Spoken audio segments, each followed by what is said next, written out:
All right, it is a wonderful Friday, first day of the month. Moscow American here, coming from.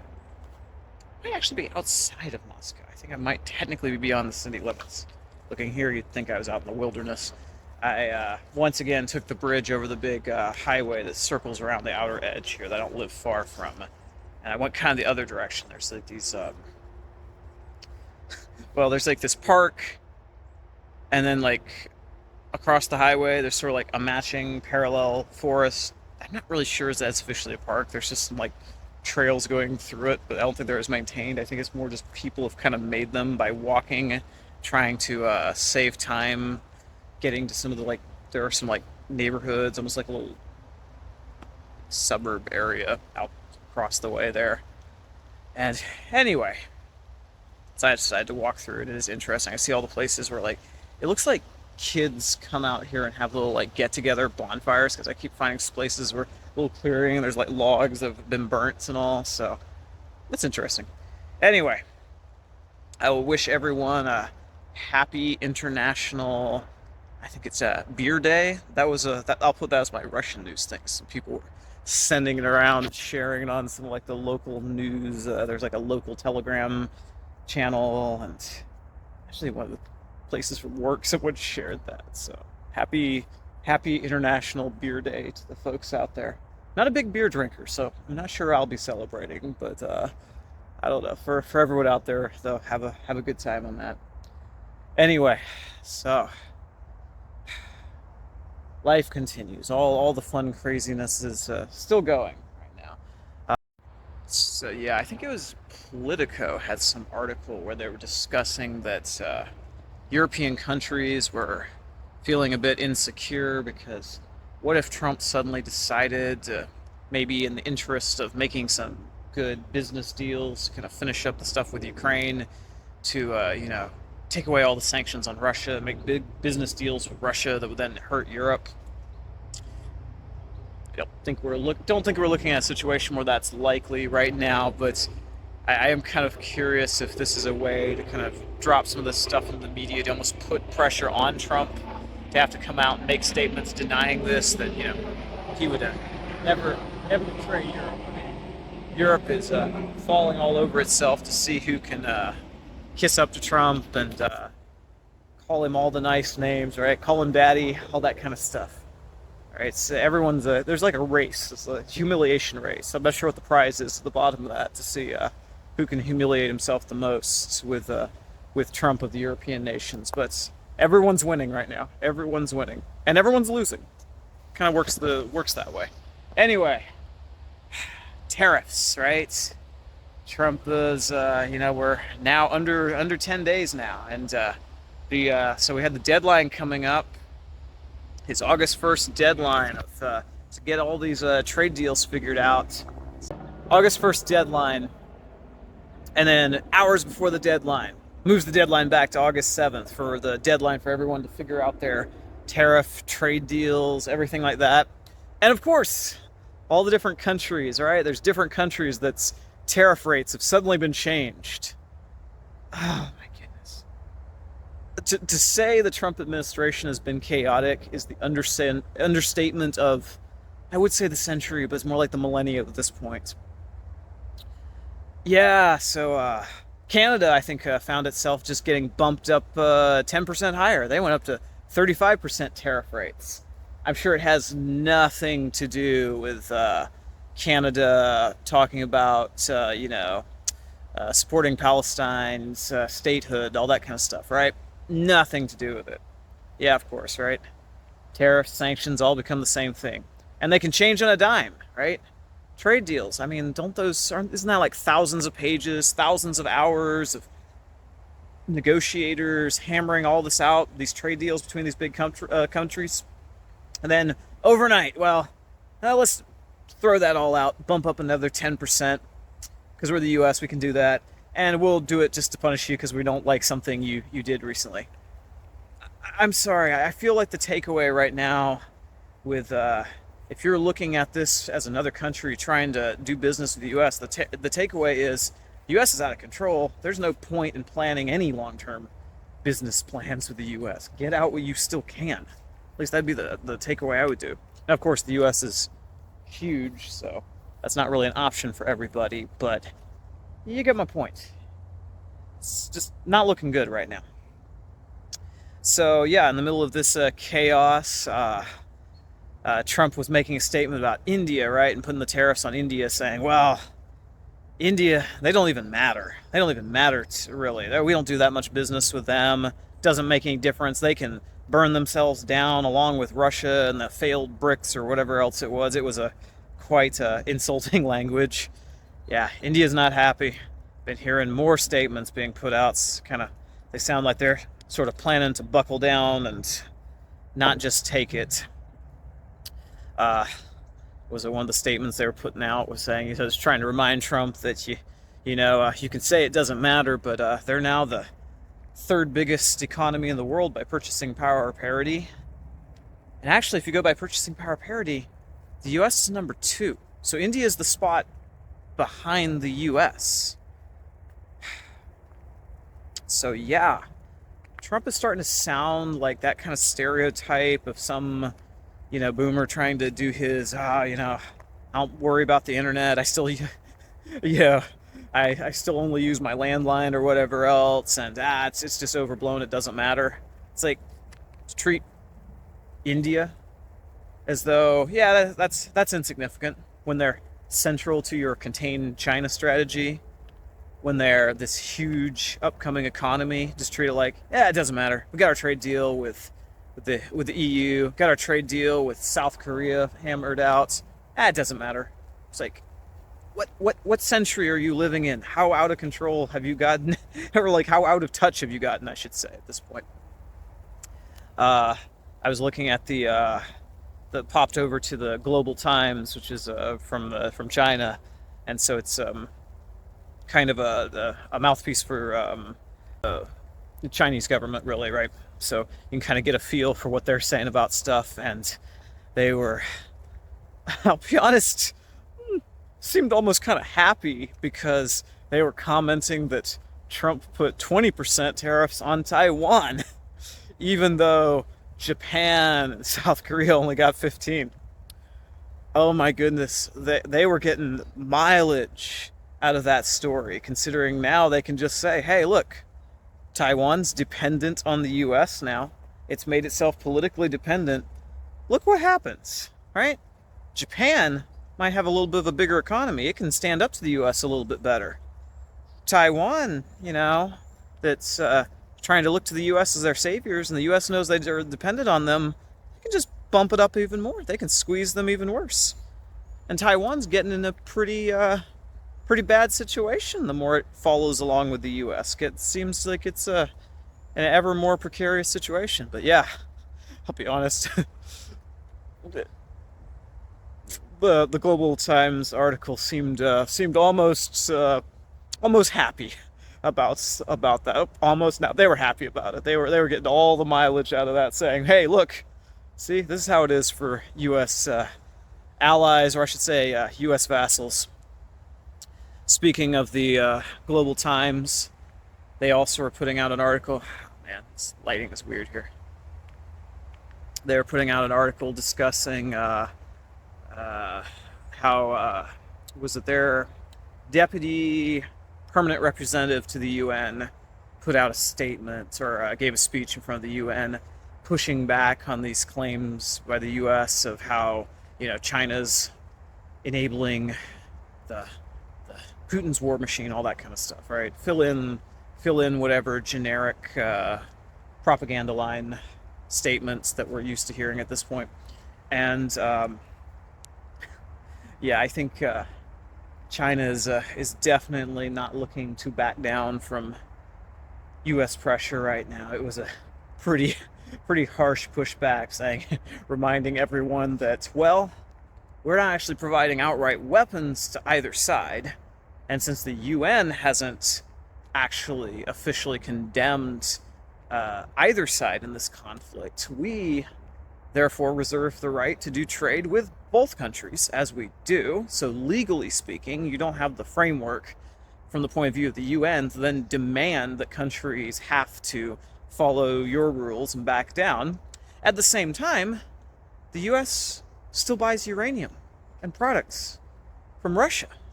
Shouldn't we be condemning the US? Shouldn't the US be threatening itself at this point? Right?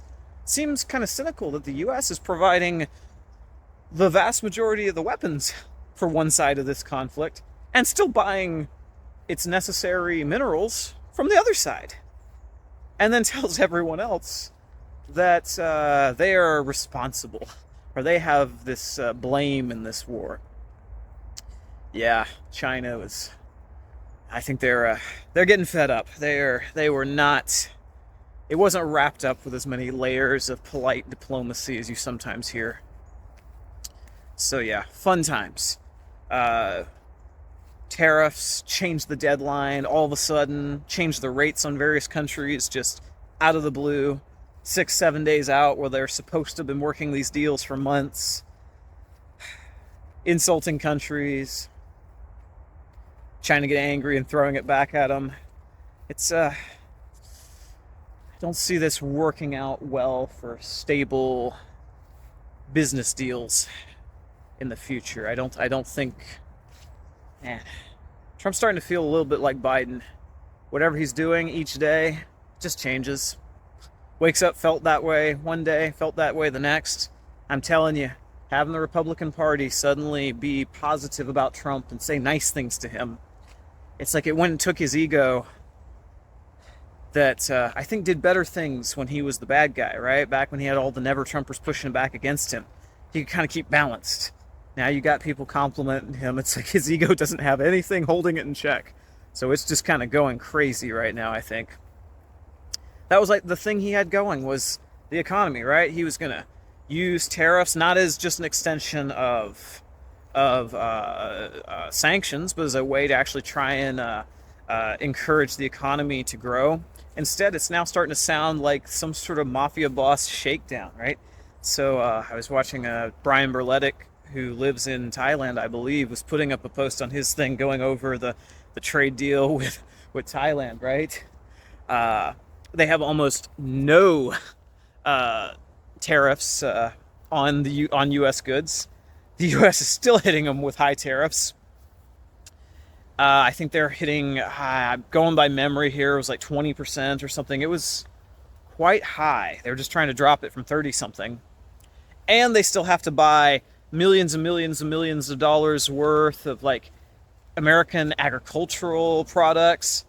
Thailand's an agricultural country. They don't need it. So basically, they're being forced to pay a bribe to avoid these high tariffs. If you want to kind of read between the lines of what's happening, they're being forced to put millions and billions of dollars into investing into U.S. businesses, all because the current ruler is a billionaire with business ties, maybe in the West and everywhere else, or at least that's kind of, I think that's where that'd be the position Berletic would take on that. So interesting. Yeah, all over the world. Just being used as a way to shake people down for money, change the bargain every 2 steps. It's kind of like in Star Wars, Darth Vader. You know, I'm altering the bargain. Pray I don't do it again. It's starting to feel like that way a little bit. Still doesn't seem like a recipe for long-term business stability, and the economy was the thing that Trump was supposed to understand and making deals. Okay, I'll stop ranting on that. So each day goes by, more stuff about the going after the Obama administration over Russiagate, but at the same time, the escalation keeps happening on the Democrat side, going after Trump now with the Epstein stuff. I think they're starting to be like a shark smelling blood in the water. This thing just keeps escalating right now because now this morning I saw CNN was running a story with the family of this Virginia Goofer. I can't remember how to pronounce her last name. The woman who tragically committed suicide, who was one of the victims there, and the family there being interviewed, and she apparently, I want to say she'd worked at Mar-a-Lago, Trump's place in Mar-a-Lago, and now, you know, Trump went and said something about how he had sort of a falling out with Epstein, was unhappy over the fact that he was poaching girls that worked at Trump's place to go to Epstein's place, and now Man, it's like every time Trump tries to say there's nothing to see here, get over it, it just seems to get worse because now they're kind of running with the narrative that, well, sure seems like by the fact he was bent out of shape over it, that he knew something was up and didn't like it. I don't know if that's the case or not, really don't. I won't lie though, Trump does not seem to be able to open his mouth on this topic without making it worse. So who knows if maybe he's, like I said earlier, maybe he's just protecting Israel in this whole thing. But man, he ends up making himself look bad every time he tries to shut it down. Hey, all right, I'm back. Had to break out the old rain jacket here for a second because it's actually starting to kind of come down a little bit. I'm also got to cover my arms up. These mosquitoes are coming out of the woodwork right now to come after me. Anyway, yeah, so not looking good for Trump there. Just things in general. He was even making a statement the other night. I think it was the same interview, and he was talking about not thinking India mattered that much. He was also saying, he was like, well, we're gonna put more sanctions on Russia. I don't think he cares. Don't think Putin cares. He's we got to do something. Yeah, that sounds like the voice of defeat, Mr. President. That sounds like this isn't gonna really work out or help anything. Might also sound like places like Brazil and India, these big countries around the world, and especially China, are collectively deciding they don't care. The US may just need them collectively more than they need you. I don't know. We'll see on that, right? It's going to be hard when you ran on all these promises about the economy to just be indifferent. So, anywho, as far as things going in Ukraine, I mentioned yesterday that CNN was running with a story about how dire things are in Pakrovsk. That's kind of more the Donbass region. I want to say Telegraph was also running another story just saying that things are basically being overrun on that front. So you're starting to have a lot of mainstream Western outlets acknowledging that things are getting critical. So Pakrovsk is not looking good there in the center. It's a major place there in the Donbass. As far as I understand, once you get much past there, you're hitting areas that are more farmland that are going to be devilishly hard to try and defend. So it could be a major kind of breakthrough point if that city goes. Meanwhile, down the south in the Zaporozhye direction down there, apparently there's also been major progress. Russian forces pushing deeper in. Apparently some of that area was basically left completely undefended because Zelensky had them pull some of the best units that were left they had in towards like Sumy, basically leaving that whole area completely empty. And not saying it didn't make sense. Got to move the troops around to where they're needed, but at the same time, the takeaway is there's not enough, right? You basically left a whole area undefended just because you're running around with the ones you got left at this point. Also, up in the north of Ukraine, towards Kharkov region, right? More and more progress there. That region, apparently, I was looking over Simplicius, the Thinker's Substack article he wrote, kind of giving an overview. He did point out, according to him, that region's going a little bit slower, but there's still progress going there as well. This month has had the most cumulative territory taken by the Russian forces in this year so far, I think they're saying. So it's building progress, which, I mean, at this point, what's the surprise? Ukraine's just struggling to keep up the losses, all that, so things keep progressing. Meanwhile, Zelensky, I don't think things are exactly looking great. He was forced to have to back down on the whole Nabu and Saba. That was it. I always forget the second one. That whole thing. So the Rada voted through to give control back to those organizations, give autonomy back to them. It was one of the first times in a long time. It might have been like a couple of years that they actually televised the proceedings, and I think you know, well, I mean, it's about anti-corruption, so maybe they're trying to get a little bit more transparency into it, and they've had protests. They want people to see what's going on. Anyway, there was actually a fist fight there, so it was like some good. It's like watching a hockey match with the fist fights breaking out. It was some good stuff, and then you had people speaking in the parliament, insulting Zelensky, complaining about the whole situation. Yeah, it was some fun. It was fun stuff. It was crazy. Borderline, just like an entertainment sit down and watch kind of situation. It's like a sitcom or something. So things not looking good. I think there's a little trouble in paradise with the Ukrainian parliaments and Zelensky and everything else right now. Last thing I was going to mention was, yeah, on the Gaza side of things, there was a bill put through. I think it was by Bernie Sanders. Now it got shot down. I think it was like 27 to 70, something like that. Um, about blocking U.S. military aid to Israel. Well, so the Republicans apparently unanimously blocked it. Go figure, it was brought in by Sanders. But the thing that was interesting is U.S. support for Israel has always been kind of bipartisan, whereas the Democrat Party had a pretty decent split on it.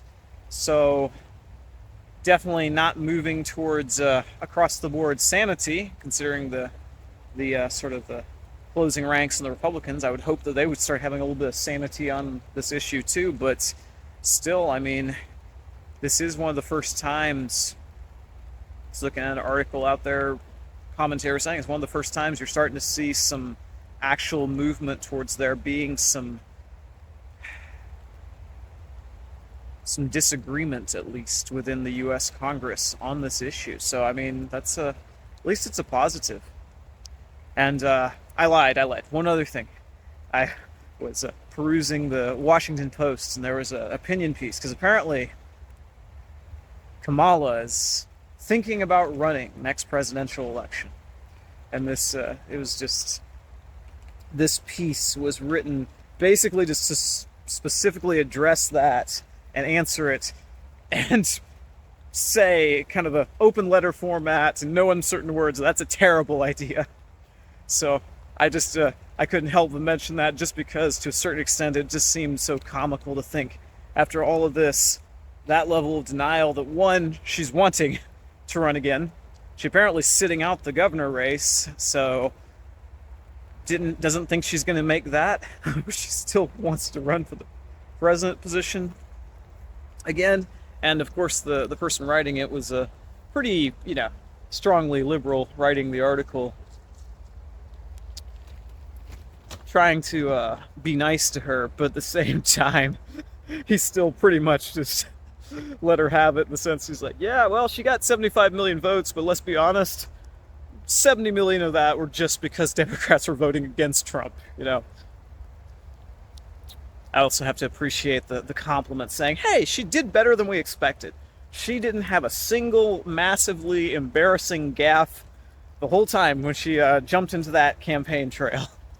Of course, the catch being she didn't give almost any interviews, and they doctored up the ones she did have to make sure she didn't have any Biden-esque slip-ups. So, but yeah, the level of delusion to even think of that as a possibility, and even the writer for the Washington Post was pointing out, it's like, Democrat Party is just not doing very well with its supporters these days. Almost fell down walking across the mud here. It's getting a little bit wet and slippery here on this path. Anyway, but even the articles point out, it's like Democrat Party is not exactly being popular with almost anybody these days. So Harris's primary thing she brings to the table is being a kind of a party person, a party insider. Kind of I think he even pointed out, it's like she's basically just a Jeb Bush for the party, right? You know, she'll say whatever the party wants. And saying, with how unpopular the party's doing right now, do they really want another insider, or do they want someone who actually has some idea of some positive plan, any plan? Yeah, I think he hit the nail on the head. That is probably the worst idea I've heard in a little bit. And I've been talking about Trump's tariff stuff lately. So, yeah. So, I guess terrible thinking and decisions is kind of the common denominator with politicians on in both parties right now.